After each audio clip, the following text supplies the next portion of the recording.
সাংবাদিকদের নজরে আসা, যে তৃণমূলকে লোকে সবাই এখন গালাগাল করছে, কোথাও প্রেসে মিডিয়া দেখা যাচ্ছে না, একটু মানুষের নজরে আসার জন্যে আদালতকে বেছে নিয়েছেন। যে ভোট পেয়েছে বিজেপি, তা আমার মতে তৃণমূলের বিরুদ্ধে বিদ্বেষের কারণে ভোট পড়েছে। রাজ্যের মানুষের সঙ্গে যেমন প্রতারণা, তেমনই সংবিধানের সঙ্গে প্রতারণা। কারণ আপনি সংবিধানের শপথ নিয়েছেন, আর সংবিধানের শপথ নিয়ে সেই সংবিধানের বিধিকেই আপনি মানবেন না বলছেন বাইরে এসে। হিসাব করুন আইন মেনে, আর সবকা বিকাশও করুন আইন মেনে।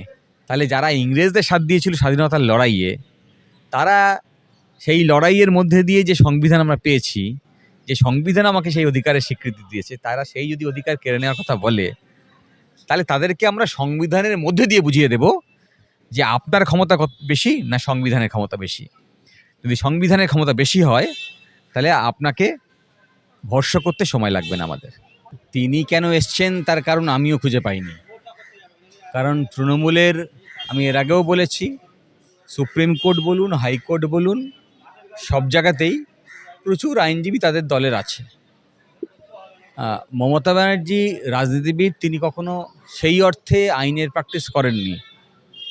আইন পেশা একটা এক্সপার্টের পেশা, যারা এই পেশায় যাদের দক্ষতা আছে তারাই এই পেশা করে। কিন্তু নির্বাচনের আগে যখন সুপ্রিম কোর্টে গেছিলেন, তখন আমি বলেছিলাম আসলে লোকের কাছে দেখবেন যে সুপ্রিম কোর্টে মামলা করে আসার পরে প্রচুর ব্যানার বেরিয়েছিল, পোস্টার ব্যানার লেগেছিল ওই সুপ্রিম কোর্টের পোশাকে। তাহলে এসআইআর নিয়ে যখন লোকে অনেক চিন্তার মধ্যে আছে, তখন সুপ্রিম কোর্টে গিয়ে তিনি বেসিক্যালি ছবি তুলেছেন। আজকেও যখন ভোট পরবর্তী হিংসা হচ্ছে, তখন দেখবেন এই নির্বাচনের ফল ঘোষণা থেকে আজকে পর্যন্ত তৃণমূলের কোনো মিটিং মিছিল কোথাও নেই, কোনো প্রতিবাদ সভা নেই। তিনি এসছেন কোর্টে। ফলে যে প্রতিবাদের মাধ্যম হতে পারে রাজনীতির ক্ষেত্রে, রাজনৈতিকভাবে প্রতিবাদ না করাকে তারা বেছে নিয়েছেন, এবং এই একই রকমভাবে আদালতে শো অফ করা। তো এর বিশেষ কোনো প্রয়োজনীয়তা আছে বলে আমার মনে হয় না। আরও অনেক আইনজীবীরা তারাও একই বিষয় নিয়ে সওয়াল করেছেন। খুব স্বাভাবিকভাবেই তারা সমাজের এই ধরনের ভোট পরবর্তী হিংসা নিয়ে তারা কনসার্ন। ফলে তারা মামলা করেছেন, এবং আদালত, আগেও আমরা মামলা করেছি 2021 সালের পরে, সেই মামলার সঙ্গে এই মামলাকে জুড়েছি। ফলে আমি মুখ্যমন্ত্রীর আদালতে আসাটাকে কোনো আইনজীবী পেশার কারণে এসছেন, মানুষের স্বার্থে আইনি লড়াই করতে এসছেন, এভাবে আমি দেখছি না। বরং সাংবাদিকদের নজরে আসা, যে তৃণমূলকে লোকে সবাই এখন গালাগাল করছে, কোথাও প্রেসে মিডিয়া দেখা যাচ্ছে না, একটু মানুষের নজরে আসার জন্যে আদালতকে বেছে নিয়েছেন। ভারতবর্ষের রাজনীতি কেমন হবে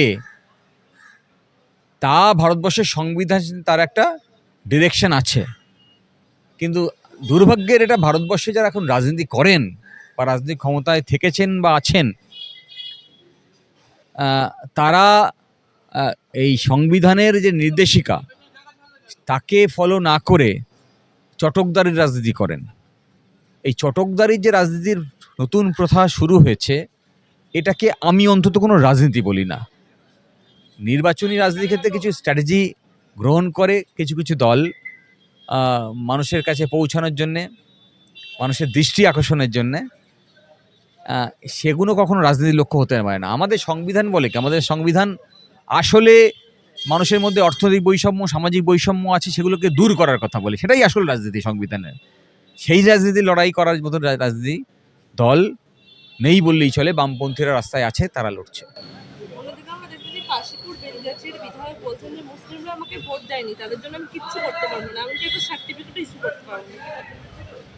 দেখুন, যিনি বিধায়ক এই কথা বলেছেন, তিনি যখন শপথ নিয়েছেন সংবিধানের, তখন তাকে বলতে হয়েছে যে সংবিধানের বিধি মেনে, দেশের আইন মেনে তিনি এই বিধানসভায় কাজ করবেন এবং এমএলএ হিসেবে তার দায়িত্ব পালন করবেন।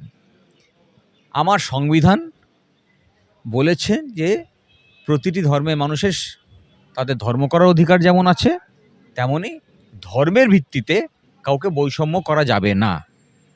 তাহলে উনি বিধানসভার মধ্যে শপথ নিয়েছেন যে আমি কারোর সঙ্গে বৈষম্য করব না, সংবিধান মেনে করব, আর বিধানসভা থেকে বেরিয়ে এসে ঠিক তার উল্টো কথা বলেছেন। তাহলে এটা দুমুখো সাপের কথা হলো। হ্যাঁ, ফলে এদেরকে মানুষ বিশ্বাস করবে না আগামী দিন। হ্যাঁ, আর যে কথা বলবো আইনজীবী হিসেবে, এটা সরাসরি সংবিধানের সঙ্গে প্রতারণা। রাজ্যের মানুষের সঙ্গে যেমন প্রতারণা, তেমনই সংবিধানের সঙ্গে প্রতারণা। কারণ আপনি সংবিধানের শপথ নিয়েছেন, আর সংবিধানের শপথ নিয়ে সেই সংবিধানের বিধিকেই আপনি মানবেন না বলছেন বাইরে এসে, তাহলে সংবিধানের সঙ্গে বেইমানি করা। হ্যাঁ, ফলে তার বিচার মানুষই করবে। হ্যাঁ, সবার হিসাব যদি নিশ্চয়ই করতে হয়, সেই হিসাব করার পদ্ধতিও আইনের মধ্যেই বলা আছে যে সবার বিকাশ করতে হবে এবং সবার হিসাব করতে হবে। একটু অন্য ভাষায় বলা আছে, আইনের ভাষায় বলা আছে যে যারা অপরাধী তাদের বিরুদ্ধে তদন্ত করতে হবে সঠিক নিরপেক্ষভাবে, তাদেরকে আইনের আওতায় নিয়ে আসতে হবে, নিয়ে এসে তদন্ত শেষ করে দ্রুততার সঙ্গে ট্রায়াল শেষ করে তাদেরকে বিচার প্রক্রিয়ার মধ্য দিয়ে শাস্তি দিতে হবে। আমি হিসাব বলতে তাই বুঝি। এখন আমরা দেখেছি যে সিবিআইকে যতগুলো মামলায় ডিরেকশন দিয়েছে আদালত, সে শিক্ষা দুর্নীতি হতে পারে, হ্যাঁ, কয়লা হতে পারে, সেটা অন্য গরু পাচার হতে পারে, হ্যাঁ, সেটা সারদা হতে পারে, সেটা নারদা হতে পারে, কোনো বিষয়তেই তদন্ত শেষ হয়নি, কোনো বিষয়তেই দ্রুততার সঙ্গে বিচার প্রক্রিয়া শেষে সাজা দেওয়ার ব্যবস্থাও করেননি। মাঝে মাঝেই কাউকে অ্যারেস্ট করে আসলে ওই হর্স ট্রেডিংয়ের যে কারবার সেটা করে রাজনৈতিক দলগুলো। ফলে আমি বলবো হিসাব করুন আইন মেনে, আর সবকা বিকাশও করুন আইন মেনে। আর যেহেতু বাঙালি আমরা, তাই আমরা বলবো সকলের জন্য কাজ, সকলের জন্য স্বাস্থ্য নিশ্চিত, সকলের জন্য শিক্ষা নিশ্চিত, এগুলো করুন, বাঙালির সংস্কৃতিকে রক্ষা করুন, তাহলেই সকলের বিকাশ হবে। সবকা বিকাশ বিহারে হবে, আর বাংলায় হবে সকলের জন্য বিকাশ। হ্যাঁ, আর সবার হিসাব আইনের পথে হোক, যারা অপরাধী তারা সাজা পাক। আমরা দেখলাম যে প্রথমে লাউড স্পিকারে নিষেধাজ্ঞা দেওয়া হয়েছিল, এবং আজকে একজন বিধায়ক শপথ গ্রহণ করে বিধানসভার বাইরে এসে বললেন যে এবার মুখ্যমন্ত্রীর কাছে আর্জি করবেন যাতে অ্যাপসের মাধ্যমে আজান হয়, সমস্ত মসজিদে আজান বন্ধ করে দেয়। দেখুন, ধর্ম পালনের অধিকার, হ্যাঁ, আমাদের সংবিধান প্রফেস, প্র্যাকটিস অ্যান্ড প্রপাগেট তিনটি শব্দ খুব সচেতনভাবে উল্লেখ করেছেন। ফলে কে মাথায় পাগড়ি বাঁধবেন, কে মুখে দাড়ি রাখবেন, কে ধর্ম পালন করবেন, এইটা তার ব্যক্তিগত বিষয়। এবং রাষ্ট্র এবং ধর্মকে সংবিধান আলাদা রেখেছে। রাষ্ট্র কোনো ধর্মীয় আচারের মধ্যে, ধর্মীয় ব্যবস্থাপনার মধ্যে রাষ্ট্র কখনো ইন্টারফেয়ার করতে পারে না।